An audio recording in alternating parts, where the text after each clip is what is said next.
Hello दोस्तों, आज के इस वीडियो में हम लोग जानेंगे रेशियो का जो हमारा चैप्टर चल रहा है वो हमारा अगला वीडियो होगा। ये पार्ट नंबर 6 है, ठीक है। और पार्ट नंबर 6 में हम लोग जो हमारी रेशियो मतलब आर एस अग्रवाल की जो नई बुक आई है, ठीक है। आर एस अग्रवाल की नई बुक आई है, इसमें 2020 के क्वेश्चन है, 2016, 17, ठीक है। इन सब के क्वेश्चन इंक्लूड करके जो नए पैटर्न पे हमारे कॉम्पिटिटिव एग्जाम में जो क्वेश्चन पूछे जाते हैं उनको तैयार किया गया है, ठीक है। तो 2020 में क्वेश्चन पूछा गया है, वो क्वेश्चन नंबर फर्स्ट में दिया है इसमें, ठीक है। तो हम लोग इसको जो क्वेश्चन नंबर फर्स्ट से जो क्वेश्चन हमारे छूटे हुए हैं इनको हम लोग प्रिपेयर करेंगे, ठीक है। तो जो क्वेश्चन नंबर फर्स्ट है इसमें दिया है ए और बी 2:1 के ए और बी 2:1 के अनुपात में कमाते हैं, ठीक है।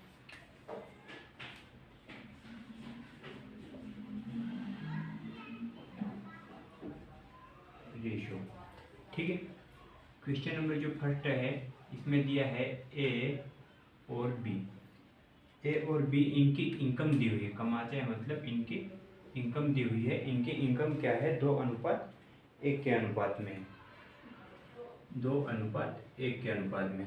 और इनका खर्च एक्सपेंडिचर, जिसको इंग्लिश में क्या कहते हैं, एक्सपेंडिचर। इनका जो खर्च का अनुपात दिया है, ठीक है, वो क्या दिया है, 5:3, 5:3। और इनका जो बचत का अनुपात दिया है, ठीक है, बचत का अनुपात दिया है मतलब जिसे हम लोग सेविंग बोल सकते हैं, वो है 4:1, ठीक है। 4:1 के अनुपात में बचत करते हैं। और इनकी कुल मासिक बचत मतलब पर मंथ, इनकी पर मंथ बचत कितनी है, पर मंथ बचत है 5,000 रुपये, ठीक है। पर मंथ बचत 5,000 रुपये है। और इनकी टोटल बचत कितनी है, 5 है, ठीक है। इसको हम लोग 5x मान सकते हैं, 5x इज इक्वल टू इसको मान सकते हैं हम लोग 5,000, ठीक है। अगर 5x की वैल्यू 5,000, क्योंकि पर मंथ बचत 5,000 है और दोनों की बचत है, ठीक है। तो दोनों की बचत अगर 5x दोनों मिलकर 5x की बचत 5,000 है, तो एक की बचत कितनी होगी, ठीक है। x की वैल्यू यहाँ से कितना मिल जाएगा, 1,000। तो यहाँ से हमें मिल जाएगा ए की बचत अगर 4 का गुना इसमें करते हैं तो ये 4,000 हो जाएगा, ठीक है। और बी मतलब एक एक्स की वैल्यू 1,000 और 1,000 का मल्टीप्लाई 1 में होगा तो 1,000, ठीक है। तो यहाँ से ए जो बचत करता है वो 4,000 है और बी भाई साहब जो बचत करते हैं वो 1,000 है, ठीक है। अब यहाँ पर हम लोग इसको जो इनकम है इसको एक्स, ठीक है, एक्स मानकर इनको सोल्व करेंगे। और इनका जो खर्च है इनका वाई, ठीक है, इनको वाई रेशियो में मान लेंगे। तो इनकी जो सेविंग होगी, ठीक है, मान लो कोई 5,000 कमाता है और 2,000 रुपये खर्च करता है, तो इनकी जो सेविंग होगी वो 3,000 होगी। मतलब इनको अल्टीमेटली अपने को क्या करना पड़ेगा, घटाना पड़ेगा। मतलब इनकी इनकम और इनका खर्च घटाएंगे तो सेविंग मिलेगा हमें, ठीक है। तो क्या मिलेगा हमें, सेविंग मिलेगा। तो यहाँ पर क्या करेंगे हम लोग, 2x minus 5y is equal to 4,000, क्योंकि ए की बचत कितनी है, 4,000, ठीक है। इनको घटाएंगे तो हमें अल्टीमेटली बचत ही मिलेगी। और यहाँ पर x minus 3y is equal to 1,000, क्योंकि b की बचत कितनी है, 1,000। अब इसको हम लोग विलोपित करके सोल्व कर लेंगे, ठीक है। अगर यहाँ पर 2x बनाना है हमें तो यहाँ पर हम 2 का मल्टीप्लाई कर देंगे और ये वाले समीकरण में 1 का मल्टीप्लाई कर देंगे। ये 2x हो जाएगा, यहाँ पर 3y 7 हो, ये 2 6 हो जाएगा, ठीक है। और ये हो जाएगा 2 एकम 2 मतलब 2,000। यहाँ पर चिन्ह बदल जाएंगे तो ये हो जाएगा माइनस, ये हो जाएगा प्लस, ठीक है, और ये हो जाएगा माइनस। ये कैंसिल हो जाएगा, यहाँ पर बच जाएगा y, ठीक है, और यहाँ पर बच जाएगा 2,000, ठीक है। यहाँ पर बच जाएगा 2,000। तो यहाँ से x क्या निकल जाएगा, x निकल के आएगा, यहाँ पर y की वैल्यू हम 2,000 रखेंगे तो ये 5 दूनी 10,000 हो जाएगा। और 10,000 इधर आके प्लस का 10,000 हो जाएगा, ठीक है। तो प्लस का 10,000 इधर हो जाएगा तो ये हो जाएगा 4,000 प्लस 10,000 14,000। और ये इधर 2x है, ठीक है, 2x उधर जाके डिवाइड कर देगा तो ये x की वैल्यू बन जाएगी हमारी 7,000। x अगर 7,000 है, ठीक है, x अगर 7,000 है और हमें b की इनकम पूछे है, ठीक है, b की आय पूछी गई है इस क्वेश्चन में, तो b की आय कितनी होगी, b की आय होगी यहाँ पर 1,000, सॉरी 7,000, क्योंकि x की वैल्यू 7 का मल्टीप्लाई 1 में करेंगे तो 7,000, 7,000 इसकी बी की इनकम हो जाएगी। ठीक है, ऐसे क्वेश्चन को इस प्रकार से सोल्व करेंगे। ये क्वेश्चन ऐसा है कि मतलब ये वाले क्वेश्चन को बिना निरूपण विधि से हम लोग सोल्व नहीं कर सकते, यहाँ पर हम लोग क्रॉस मेथड से भी इसको सोल्व नहीं कर सकते। ठीक है, अब देखेंगे हम लोग क्वेश्चन नंबर अगला। Question number 2।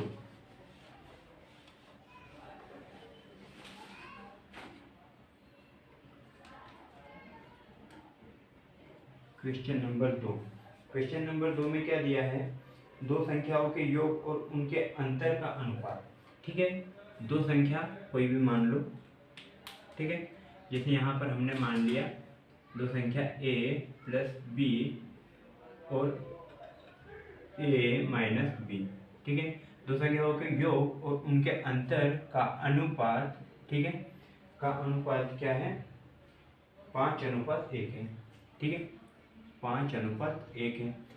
अगर प्रोपोर्शन के केस में इसको इक्वल मान लेते हैं, ठीक है, प्रोपोर्शन के केस में इक्वल मान लेते हैं तो यहाँ पर हो जाएगा आंतरिक संख्याओं का गुणनफल, ठीक है, और बाहरी संख्याओं का गुणनफल। मतलब a प्लस बी का 1 में मल्टीप्लाई होगा तो बचेगा कितना, a plus b is equal to a minus b का 5 में, ठीक है, तो 5a माइनस 5b हो जाएगा। यहाँ से 5a इधर आएगा, ठीक है, 5a इधर आएगा तो बचेगा कितना, माइनस का 4 है, क्योंकि a माइनस 5 है, माइनस 4 है। ठीक है, माइनस 5 भी और ये इधर आके माइनस का भी हो जाएगा, तो ये हो जाएगा माइनस का 6b। माइनस से माइनस कैंसिल, 2 दूनी 4, 2 3 6। ठीक है, ये यहाँ पर b गुना में है, इधर नीचे आ जाएगा। ठीक है, और ये 3 यहीं पर और 2 गुना में है तो इधर आ जाएगा, मतलब ये हो जाएगा 3:2। ठीक है, इसी को 3:2 लिख सकते हैं। तो इसका जो अनुपात बन जाएगा वो क्या हो जाएगा, 3:2। अब देखते हैं हम लोग क्वेश्चन नंबर 3। क्वेश्चन नंबर 3 में क्या दिया है, क्वेश्चन नंबर 3 में हमें दिया है यदि दो संख्याएं 2:3 के अनुपात में है और जब दोनों संख्याओं में 8 जोड़ दिया जाता है तो अनुपात 3:4 हो जाता है। दोनों पर संख्याओं का योग है, सॉरी, दोनों संख्याओं का योग है। ठीक है, तो ऐसे क्वेश्चन को हम लोग क्या करेंगे, ऐसे क्वेश्चन में हम लोग करेंगे क्वेश्चन नंबर ये है 3। ठीक है, दो संख्याएं हैं कोई भी मान लो, जैसे यहाँ पर संख्याएं मान लिया a और b है, इनका अनुपात कितना है, 2:3। इनका अनुपात कितना है, 2:3। ठीक है, 8 जोड़ने पर अनुपात क्या हो जाता है, 8 जोड़ने पर अनुपात हो जाता है इनका 3:4। ठीक है, और जोड़ा क्या है, 8, जोड़ा क्या है, 8। तो यहाँ पर क्या करते हैं, यहाँ पर हम लोग क्रॉस मेथड का यूज करते हैं। ठीक है, क्रॉस मेथड का यूज करते हैं। क्रॉस मेथड का यूज कैसे करते हैं, ठीक है, क्रॉस मेथड का यूज कुछ इस प्रकार से करते हैं। ऐसे क्वेश्चन में हम विलोपन विधि से बच सकते हैं अगर क्रॉस मेथड का यूज करते हैं, और विलोपन विधि से बचना मतलब कि समय की बचत करना। ठीक है, 4 दूनी 8, ये हो जाएगा 8 और 3 3 9। ठीक है, इनका अंतर कितना हो जाएगा, ठीक है, इनका जो अंतर है वो 1 हो जाएगा। ठीक है, अब इनका क्रॉस मल्टीप्लाई करते हैं। ठीक है, 8 3 24, यहाँ हो जाएगा 24 और 8 4 32। ठीक है, इनका अंतर कितना हो जाएगा, 8। ठीक है, और एक का वैल्यू यहाँ पर आ गया 8। ठीक है, एक का वैल्यू यहाँ पर आ गया 8। हमें पूछा है वो संख्याएं क्या है, वो संख्याएं अगर पूछी है तो यहाँ पर जो संख्याएं है, ठीक है, ये कितने हो जाएगी, यहाँ पर अगर हम लोग x मान लेते हैं तो ये हो जाएगी 2x प्लस 3x, कितने हो जाएगी, 5x। ठीक है, 5x। अगर एक का वैल्यू 8 है या इसको हम लोग x भी मान सकते हैं। ठीक है, तो ये हो जाएगा 5 गुना 8। ठीक है, और 5 8 हो जाएगा 40। तो उन संख्याओं का योग कितना हो जाएगा, क्योंकि 2x प्लस 3x 5x और 5 गुना x मतलब कि 5 8 40, उन संख्याओं का योग कितना हो जाएगा, 40। ठीक है, अब देखते हैं हम लोग क्वेश्चन नंबर अगला, क्वेश्चन नंबर 4। क्वेश्चन नंबर 4,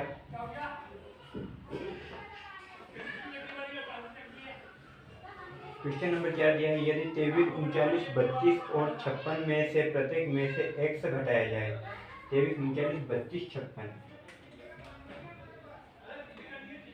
23, 39,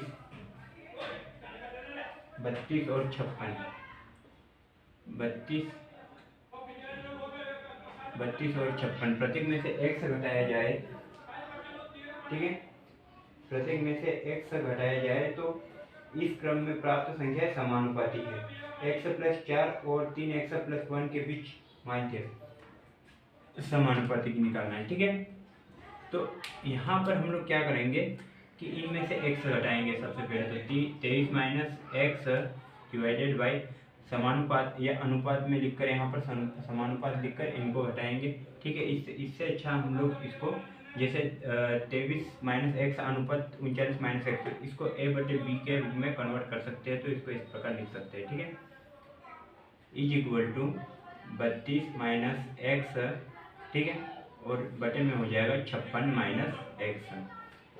अब इनका क्रॉस मल्टीप्लाई करते हैं, क्रॉस मल्टीप्लाई, ठीक है, 3 × 6 = 18, कैरी 1, ठीक है, 6 दूनी 12 और 5 × 15, 12 + 15 कितना हो जाएगा 27, 27 और 1 28, ठीक है, कैरी 2, 5 दूनी 10 और 2 हो जाएगा 1288, -56x - 23x, ठीक है, और माइनस प्लस x²। आगे क्या दिया है 32 और 39 का, 9 दूनी 18, 9 दूनी 18, कैरी 1, 9 × 27 और 3 दूनी 6, 27 + 6 कितना हो जाएगा 27 + 6 33 और 1 34, कैरी 3, 3 × 9 और 3 हो जाएगा 1248, 1248। अब -39x - 32x, ठीक है, माइनस प्लस x², ठीक है, x² से x² कैंसिल।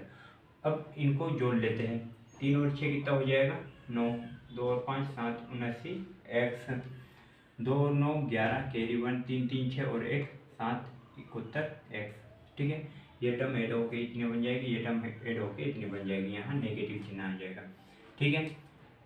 अब इसको इधर लाते हैं तो कितना बच जाएगा, यहाँ पर बच जाएगा 8x, ठीक है, 79 में से एक उतर जाएगा तो 8 बचेगा और x का x है, ठीक है। 1248 को इधर ले आते हैं, अगर 1248 इसमें से माइनस हो जाएगा, ठीक है, 8 में से 8 गया तो 0, यहाँ पर 4 और 0, 8 × 5 = 40, x का मान कितना हो जाएगा, x का मान यहाँ पर हो जाएगा 5। यदि x का मान 5 है तो यहाँ पर माध्य अनुपातिक पूछा है, ठीक है, क्या पूछा है माध्य अनुपातिक। और माध्य अनुपातिक कैसे निकालेंगे, x + 4 मतलब 5 + 4 कितना हो जाएगा 9 × 3x + 1, 3x + 1, यहाँ पर x + 4 था और x + 4 मतलब कि x 5 + 4, ठीक है, और 3x + 1, 3x + 1, 5 × 15 और 1 कितना हो जाएगा 16। माध्य अनुपातिक कैसे निकालते हैं, ठीक है, इसको b = ठीक है √ के अंदर, और स्क्वायर लगा तो √ हट जाएगा, ठीक है, यहाँ से 3 निकल आएगा और यहाँ से 4 निकल आएगा, तो यहाँ से b की वैल्यू कितनी हो जाएगी 12, और यही क्या होगा हमारा आंसर, ठीक है। माध्य अनुपातिक निकालने के लिए दूसरा सबसे अच्छा तरीका क्या होता है, ठीक है, यहाँ पर फर्स्ट प्रोपोर्शन दिया है, यहाँ sorry first ratio, second ratio, ठीक है, प्रोपोर्शन, थर्ड रेशियो और फोर्थ रेशियो, ठीक है, इसी को हम लोग माध्य अनुपातिक मानते हैं, ठीक है। और माध्य अनुपातिक मानने में इनको क्या करते हैं हम लोग सेम मान लेते हैं, जैसे यहाँ पर मान लिया, जैसे यहाँ पर b और b मान लिया, तो आंतरिक अनुपातों का गुणनफल मतलब कि b² और बाहरी अनुपातों का गुणनफल, ये हो जाएंगे बाहरी अनुपात, ठीक है। और बाहरी अनुपात को हम लोग ऐसे लिख सकते हैं, ये हो जाएगा b², तो b² को हम लोग यहाँ से स्क्वायर हटेगा, ठीक है, तो इधर √ लग जाएगा और ये स्क्वायर रूट से बाहर निकल के इस टाइप से हो जाएंगे, ठीक है। तो ये इस टाइप से क्वेश्चन सोल्व हो जाएगा।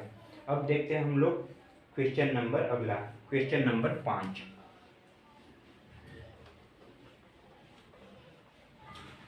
क्वेश्चन नंबर 5 में हमें क्या दिया है, क्वेश्चन नंबर 5 है 2:5 के अनुपात में प्रत्येक पद में क्या जोड़ा जाना चाहिए कि यह 5:6 के बराबर हो जाए।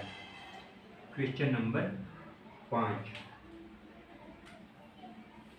2:5 के प्रत्येक पद में क्या जोड़ा जाए कि अनुपात 5:6 हो जाए।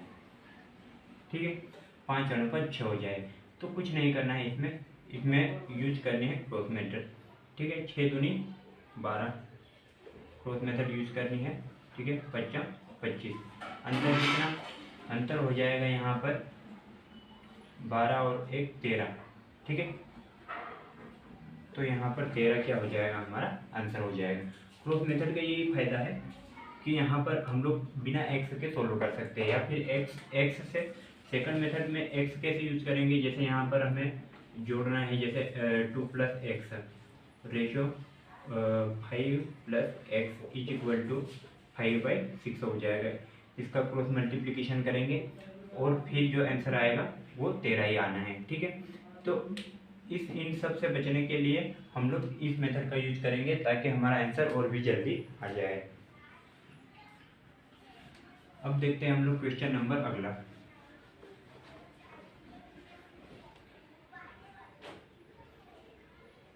Question number 6। क्वेश्चन नंबर 6 हमें क्या दिया है, 3200 को ए बी सी में क्रमशः 3:5:8 के अनुपात में विभाजित किया जाता है। बी और सी के हिस्सों में कितना अंतर है। ठीक है, यहाँ पर ए बी और सी इनका अनुपात कितना है, 3:5:8। ठीक है, और यहाँ पर हमें इनको 3200 रुपये में डिवाइड करना है। 3200 रुपये को इस अनुपात में डिवाइड करना है, और यहाँ पर यह भी बताना है कि बी और सी का अंतर कितना है। जो फाइनल आंसर है वो बी और सी का अंतर होगा। तो यहाँ पर देखेंगे हम लोग, ये कितना हो जाएगा, 3 और 5 8, 8 और 8 16। यहाँ पर अगर हम 16 से डिवाइड करेंगे तो हमें एक की वैल्यू मिलेगी 16 दूनी 32। ठीक है, एक की वैल्यू कितनी मिलेगी, 200। अब यहाँ पर ये जो दिया है 5 और 8, इनका अंतर पूछा है हमें, तो हम पहले ही अंतर निकाल लेंगे, क्योंकि हम लोग 200 का मल्टीप्लाई 5 में करेंगे और 8 में करेंगे, तब भी हमें वही आंसर मिलेगा जो हमें यहाँ पर पहले अंतर निकाल के इसका आंसर निकालेंगे। जैसे यहाँ पर अंतर मान लेते हैं कि अंतर है इनका, मानना क्या, अंतर है इनका 3x। ठीक है, और 3x मतलब कि 3 x की वैल्यू इसको x भी मान सकते हैं, x की वैल्यू 200, तो 3 × 200 कितना हो जाएगा, 600। ठीक है, यही। या फिर दूसरा मेथड क्या है, 2 का गुना 5 में करेंगे तो 1000 आ जाएगा। ठीक है, और 2 का गुना 8 में करेंगे तो बड़ी संख्या को पहले लिख लेते हैं। ठीक है, 1600 आ जाएगा। इससे क्या हो जाएगा, हमारा आंसर क्या हो जाएगा, 600 प्लस में आ जाएगा। ठीक है, तो इस प्रकार से कर सकते हैं। एक तो ये पहले ही इसका अंतर निकाल के इसका आंसर निकाल दे, या फिर दूसरा तरीका ये, इसमें अगर वैल्यू जैसे यहाँ पर आ गई 1 3 6, इस प्रकार से वैल्यू आ गई तो मल्टीप्लाई करने में थोड़ा सा दिक्कत जाएगा। ये इजी वैल्यू थे तो इजी हो गया। ठीक है, तो इससे अच्छा अगर ऐसे भी मल्टीप्लाई करना आ गया हमारा, तो 3x जैसे यहाँ पर पहले अंतर ले लेंगे हम लोग, तो 3x और 3 का मल्टीप्लाई करना बड़ा आसानी हो जाएगा। ठीक है, इस प्रकार से इस क्वेश्चन को कर सकते हैं। अब देखते हैं हम लोग क्वेश्चन नंबर 7।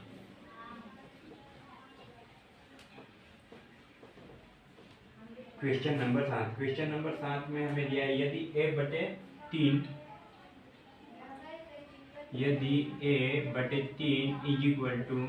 b/2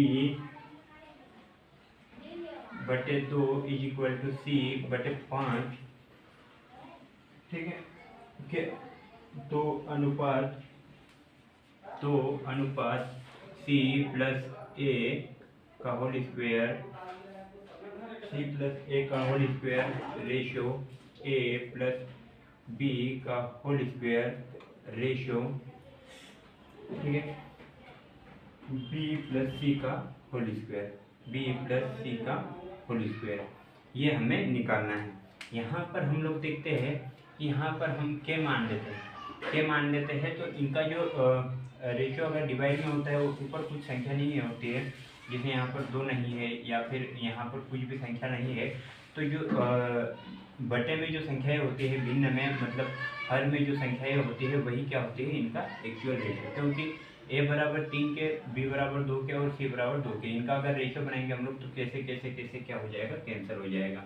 यहाँ पर हो जाएगा सी प्लस ए, 3 प्लस 5 या 5 प्लस 3 8, 8 का स्क्वायर कितना हो जाएगा 64। Ratio A plus B, 3 plus 2 5, 5 का वर्ग 25। रेशियो बी प्लस सी, 2 और 7 मतलब 7 का वर्ग 49। और यही क्या हो जाएगा, आंसर हो जाएगा। अब देखते हैं हम लोग क्वेश्चन नंबर अगला, क्वेश्चन नंबर 8। क्वेश्चन नंबर 8 में हमें दिया है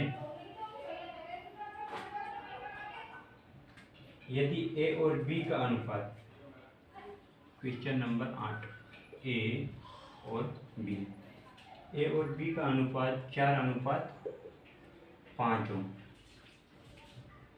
और उनके वर्गों का अंतर 81 हो।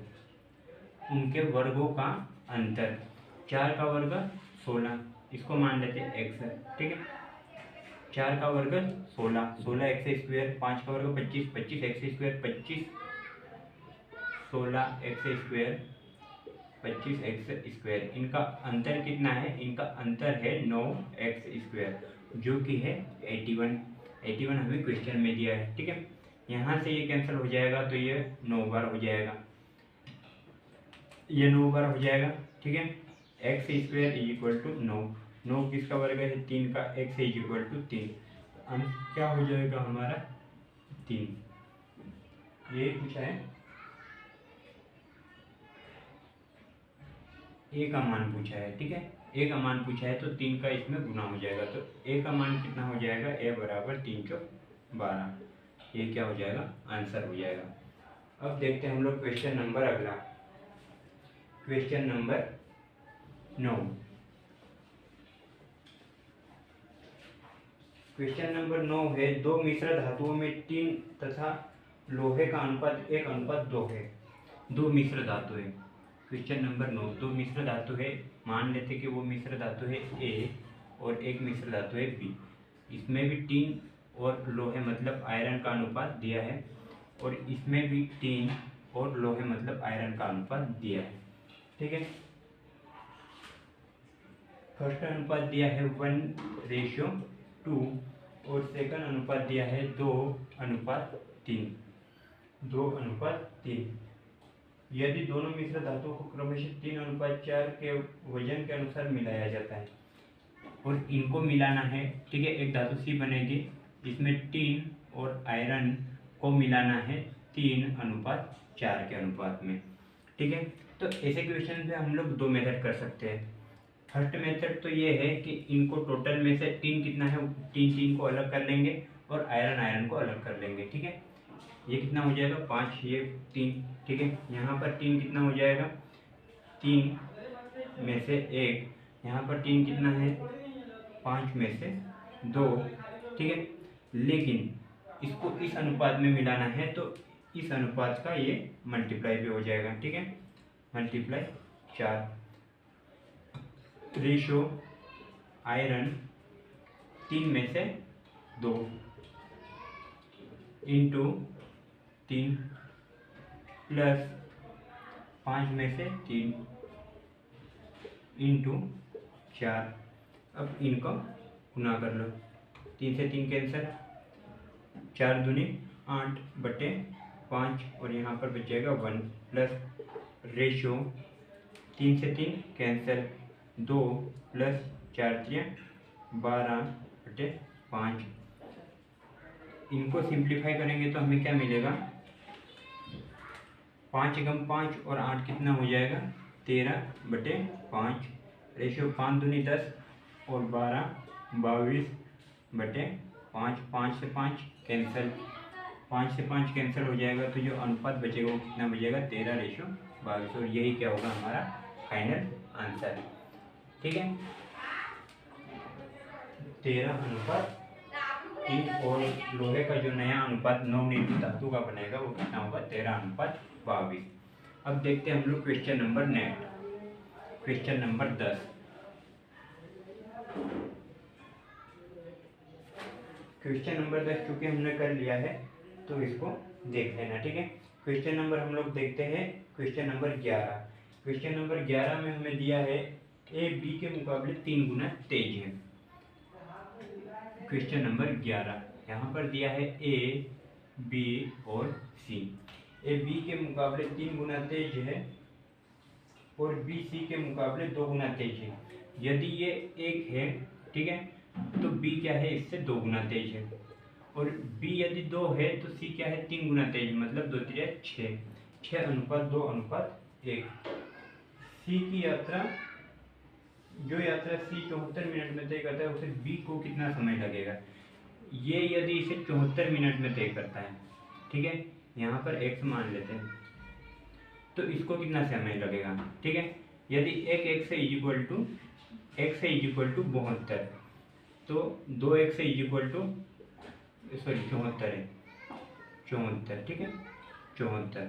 तो 2x है इक्वल टू x का मान कितना आएगा, यहाँ पर x का मान यहाँ पर आ जाएगा 2 3 6 2 7 14, 37। तो b को कितना, वही दूरी तय करने में 37 मिनट लगेगी, ठीक है।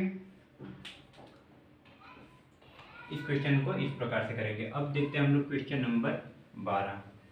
क्वेश्चन नंबर 12 में हमें दिया है दो संख्याएं 15:11 के अनुपात में है तथा उनमें से एक संख्या 143 है।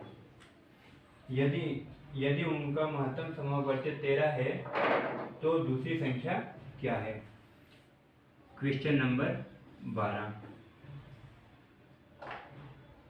ठीक है। दो संख्याएं मान लो कि a और b है, जो कि क्या है 15:11 के अनुपात में है, और इनका जो महत्तम समवर्तक है, हाई कॉमन फैक्टर है, वो कितना है, 13 है।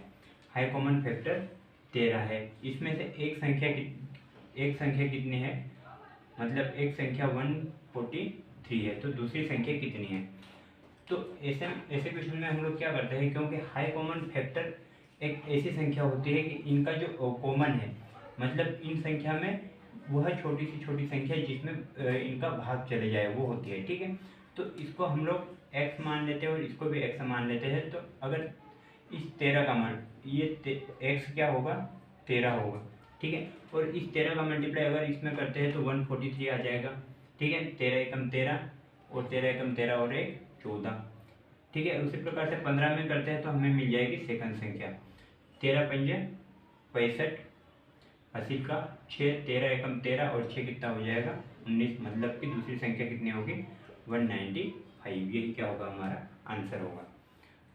क्योंकि हाई कॉमन फैक्टर मतलब क्या होता है, हाई कॉमन फैक्टर मतलब कि जैसे यहाँ पर देखते हैं कि यहाँ पर, और वो नंबर कैसे होते हैं, कोप्राइम नंबर होते हैं, मतलब कि उनमें उस संख्या के अलावा किसी और का भाग नहीं जा सकता है, ठीक है।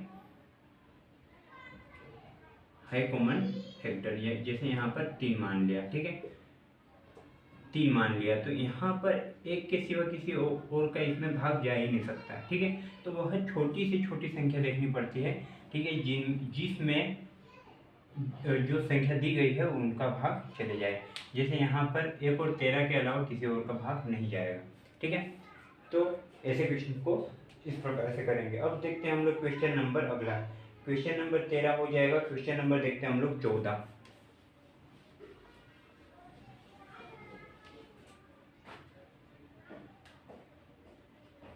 क्वेश्चन नंबर 14 में दिया है मंथन एवं उसके माता की वर्तमान आयु का अनुपात।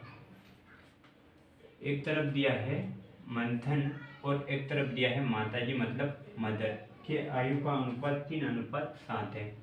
इनकी आयु का अनुपात कितना है, 3:7 है। और दूसरी तरफ दिया है हमें उसके पिता की वर्तमान आयु, मंथन एवं उसके पिता की वर्तमान आयु का अनुपात 5:14 है, ठीक है। यहाँ पर दिया है मंथन और फादर, इनके आयु का अनुपात 5:14 है। तो यहाँ पर हम लोग देखते हैं, यदि मंथन यहाँ पर है तो मंथन यहाँ होना चाहिए, ठीक है।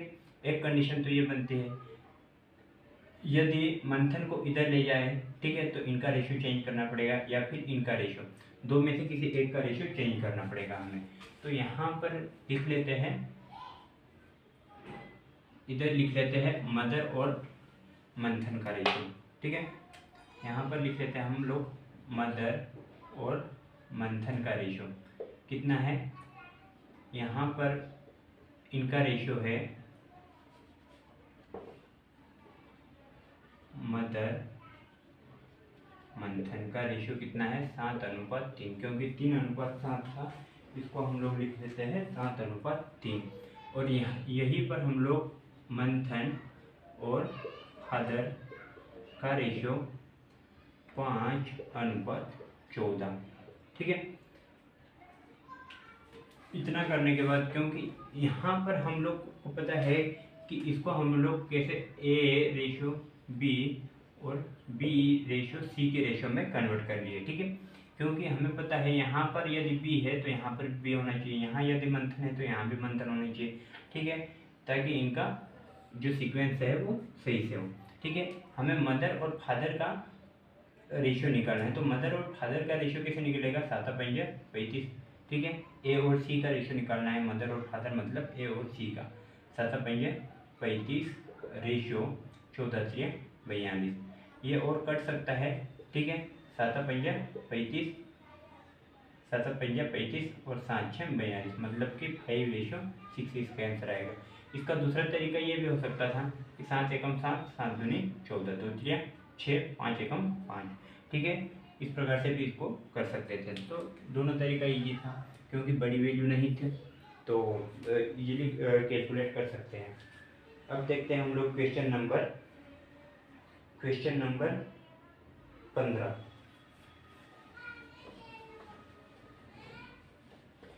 क्वेश्चन नंबर 15 में हमें क्या दिया है, क्वेश्चन नंबर 15 में हमें दिया है दो संख्याएं 15:11 के अनुपात में है। दो संख्याएं मान लो ए और बी है, जो कि 15 ये क्वेश्चन हमने कर लिया है, ठीक है। क्वेश्चन नंबर 12 और 15 क्या है, सेम है। अब देखते हैं हम लोग क्वेश्चन नंबर 16।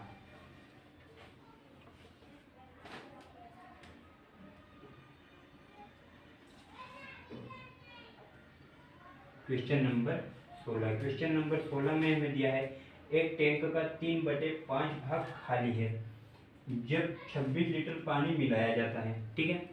3/5 भाग क्या है, खाली है, तो भरा हुआ कितना होगा, 5 में से 3 गया तो 5 में से 2 भाग क्या होगा, भरा हुआ होगा, ठीक है।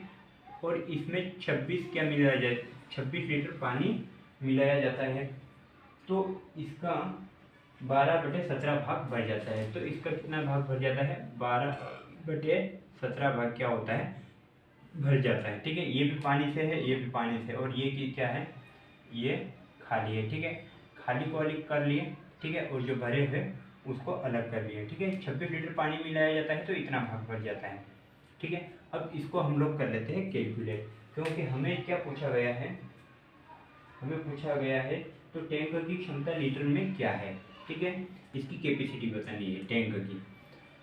तो यहाँ पर हम लोग मल्टीप्लाई कर लेते हैं, इसको पक्षांतर कर लेते हैं। अगर इसको इधर ले आते हैं या इसको इधर ले आते हैं, मान के चलो, ठीक है, 2/5 x को इधर ले आते हैं तो क्या हो जाएगा, 12/17, इसको x को ऊपर लिख लेते हैं, ठीक है, -2x/5। इसको अगर कैलकुलेट करते हैं हम लोग आगे, ठीक है, 17×5 = 85, 26 = 17×85, इसका एलसीएम आ जाएगा 17×85 और 12×60x माइनस, ठीक है, 5 एकम मतलब 17 बार कैंसिल हो जाएगा, और 17 दूनी 34x, ठीक है। यहाँ पर बचेगा 26x, ठीक है। अगर इसको हम लोग सोल्व करते हैं तो यहाँ पर बचेगा 26x, 26 से 26 क्या हो जाएगा, कैंसिल, और 85 आके इधर मल्टीप्लाई हो जाएगा, यहाँ पर बचा कितना, 1, 85 आके इधर मल्टीप्लाई हो जाएगा तो x का वैल्यू कितना हो जाएगा, 85, मतलब टैंक की कैपेसिटी कितनी हो जाएगी, 85 लीटर, ठीक है, 85 लीटर। अब देखते हैं हम लोग क्वेश्चन नंबर 17। क्वेश्चन नंबर 17 हमें क्या दिया है,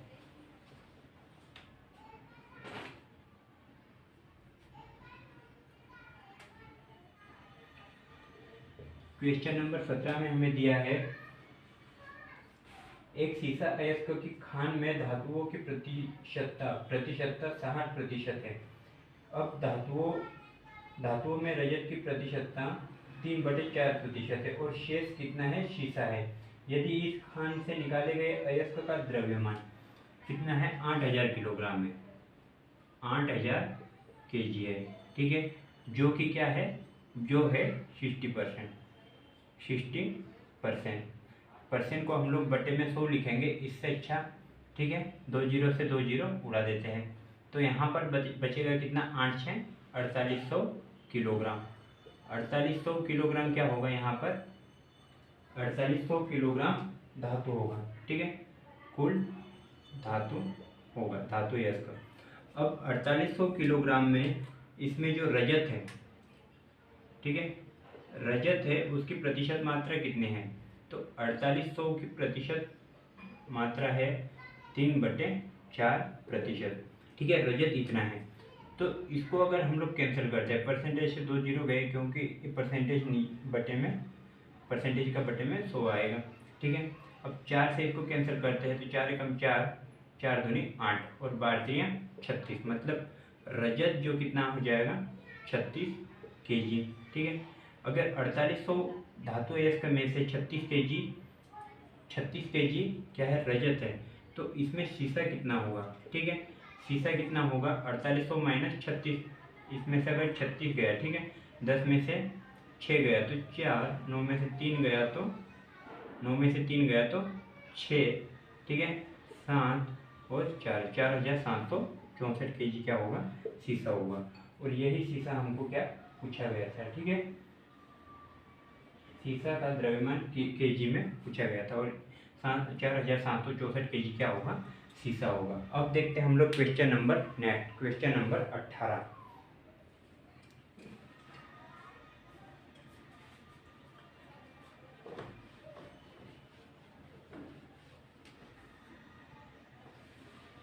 question number 18, question number 18, question number 18 दिया है, किसी पार्टी में लड़कों एवं लड़कियों का अनुपात क्रमशः 5:3 है। कोई पार्टी है जिसमें बॉयज और गर्ल्स का अनुपात है 5:3, जिसमें बॉयज और गर्ल का अनुपात क्या है, 5:3 है। यदि पार्टी में 10 लड़के चले जाते हैं तो लड़के तथा लड़कियों का अनुपात 1:1 रह जाता है। पार्टी में कुल कितने व्यक्ति थे, ठीक है, इसको मान लेते हैं हम लोग x, इसको मान लेते हैं हम लोग x, ठीक है। यदि लड़के कितने 10 चले जाते हैं, 10 चले जाते हैं मतलब इसको कर देंगे माइनस, ठीक है। गर्ल्स के बारे में कुछ बोला नहीं गया है तो जो है वो डिटेल लिख लेते हैं, और अनुपात क्या हो जाता है, 1:1, ठीक है। क्रॉस मल्टीप्लाई करते हैं तो 5x minus 10 is equal to 3x, ठीक है, 1 का मल्टीप्लाई 3x में करेंगे, 1 का मल्टीप्लाई 5x माइनस 10 में करेंगे, कुछ फर्क नहीं पड़ना है, ठीक है। अब 3x से इधर आएगा, 3x से इधर आएगा तो बचेगा कितना, 2x, 5x में से 3x जाएगा, ये 10 इधर जाएगा तो प्लस का 10 हो जाएगा, ठीक है। और यहाँ पर x का वैल्यू है, x का वैल्यू है क्योंकि 2 एकम 2, 2 पंजे 10, क्या हो जाएगा 5, x का वैल्यू क्या हो जाएगा 5।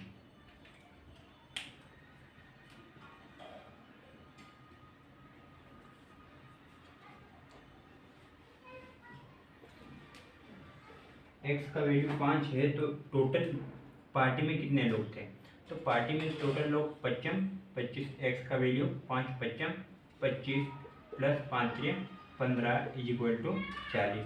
पार्टी में टोटल लोगों की संख्या कितनी थी, 40 थी। अब देखते हैं हम लोग क्वेश्चन नंबर अगला, क्वेश्चन नंबर जो आगे दिए हुए हैं 19, 20, 21, 22, 23, 24, 25, इन क्वेश्चन को हम लोगों ने क्या कर लिया है, ठीक है। यहाँ पर 26 भी कर लिया है, 27 भी, 28 भी, 29 भी, 30, 31 और 32, 32, 33, 34, 35, 36, 37, ठीक है, 37, क्वेश्चन नंबर 37 तक हमने कर लिया है। क्वेश्चन नंबर 38 में कंफ्यूजन है तो इसको एक बार डबल से कर लेते हैं, ठीक है।